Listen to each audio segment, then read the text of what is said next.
stopping in Beantown. Oh, Beantown, baby. Boston, Massachusetts. Yeah. Yeah, they're the home to the decided favorite in the NBA to hoist the NBA championship at the end of this season. But did you hear about this? The Celtics have been sold at a record-setting valuation, $6.1 billion with a B to the ownership group led by William Chisholm.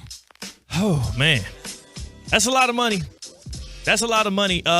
Safe to say they sold high on the Celtics. They bought them for like $330 million in 2002. So that's a little bit of ROI for those out there that don't return on investment. Yeah, they're scoring some big banks there. Here's what I'll say. Whenever there's major ownership change in the NBA or in any sport, you see silly moves made by the new owners. And I'm curious what the silly move is going to be here and how much of a thrill am I going to have watching it happen. Because I heard the same narrative out of this sale from the Grusbeck family that I heard from Mark Cuban a couple years ago, or actually last year when he finalized the sale of the Mavericks. He said, I'll still maintain control over basketball decisions. I still got this. Year later, Luka's gone. Here's the issue. Who do you trade? Is it Tatum? Is it Brown? Who do you get rid of? Who's their best player? I mean, the finals MVP is Brown. Tatum is the one that's supposed to be the star. I think that's the only issue. Maybe there won't be a big disruptive force from this new ownership group, whether or not they are going to control the basketball interest or not, because, well, they don't even know which way to go with it. The Celtics are so deep. I still hope this screws with them. So hope they don't repeat. I told you this was a record-setting valuation, not a record in the NBA. A record in North American sports. Yeah, surpassing $6.05 billion to the group led by Josh Harris for the Washington Commanders. That makes a lot of sense. An NBA team worth more than an NFL team at the highest? I thought that was inconceivable. To be honest with you, it makes sense. It's the team in the NBA that is 18 championships. It's historic. It's one of the maybe 2 or 3 biggest brands in the NBA, so I get that. Also, they just came off a championship, and I believe they did kind of sell high. There's probably other NBA franchises like the Knicks, the Lakers, sell for much more. The Commanders as well. Like if the Cowboys sold, it'll be like $12 billion. So with the situation, it's just the team that just so happened to got sold most recently with how sports have exploded from the moment that you purchased a sports team in the 80s, 90s, early 2000s to now, where if everyone was up for sale, you'd see the NFL top the charts. Smart move by the NBA as well, though, because now that not only are you saying we have a franchise that's valued more than an NFL franchise that was recently sold, you also, as you're looking to do this expansion, to go to Vegas, to get 2 more teams in your league, price of the brick just went up, baby. That's true. We have concrete, needle-moving proof. Yeah. So they report this number at $6.1 billion, and I'm sure that's what the valuation is based off of what the stake that was sold is. But this was a strategic move, not just by the Grusbeck family, but also by the National Basketball Association. Everybody wins, and I hope we as Heat fans win by the new ownership screwing things up. Where are we going next? Next stop. It is tournament time. We are going to Milwaukee, Wisconsin. Why? That's the region that Kentucky's playing in.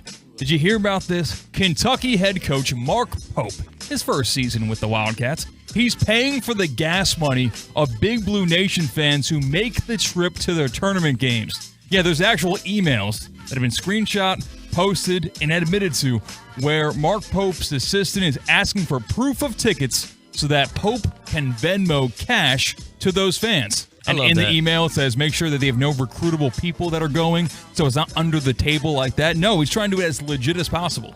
I absolutely love this move by Pope. It's his first year with the Wildcats, so it's a good way to ingratiate yourself to a very ravenous fan base.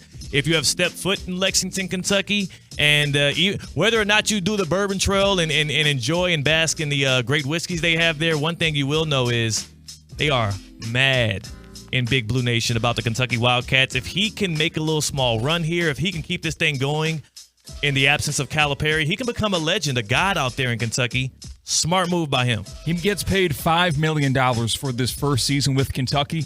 How many people are going to take him up on that offer? I wonder, even if just 30 people do it, it's not hurting him at all. 30 people take him up on it. You give those people $200. Yeah.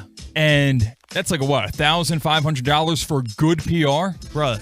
Not only the good PR, but those are fans for life. Imagine a basketball coach, cash apps you gas money to go check them out. Like, you're not ever going to turn on that dude. The gesture is unparalleled. He could do what the Florida coach did at the beginning of this season, and he wouldn't have to win out and be the number 1 seed in the tournament for you to forgive him for it. By the way, still look up the allegations. It's pretty weird. What's next? Next stop. Staying in tournament talk, we go to a different region, Providence, Rhode Island, because, well, the guy who Mark Pope replaced, John Calipari at Arkansas, he's making enemies in the media. Yeah, here's Coach Cal's reaction to a journalist who appeared to have gotten a haircut. Did you get a haircut? I did, yes. Oh, my gosh. Does it look good? No, but go ahead. Well. No, the haircut does not look good, but go ahead. He's in tournament form, baby. That's rare form. Quick jab, not afraid to upset the media. Sure, they have a good relationship, but Calipari having a sharp tongue right here. I absolutely love this. And with John L. Davis, former FAU guard, being on that Razorback team, being one of their leaders as well, I hope they do well in the tournament. Shout out my guy, Coach Cal. Also, if I ever get a chance to interview J. Cole, which I likely will at some point, one of my favorite rappers of all time, I got to ask him why back in the day he had a song where he mentioned John Calipari. And he said, "You caught your man out in Memphis cheating like Calipari," right? That was the bar, and he had some other things with it. It was a really good bar. He kept going. A few years later, I go back to that song, and everywhere I listen to it, the Calipari part is bleeped out. Like it took away Calipari's name out of that. So I wonder, was that Calipari's camp that hit up J. Cole to force him to take that off of his song? Was it like some kind of court thing? Because remember, he did get caught cheating in Memphis with the Tigers.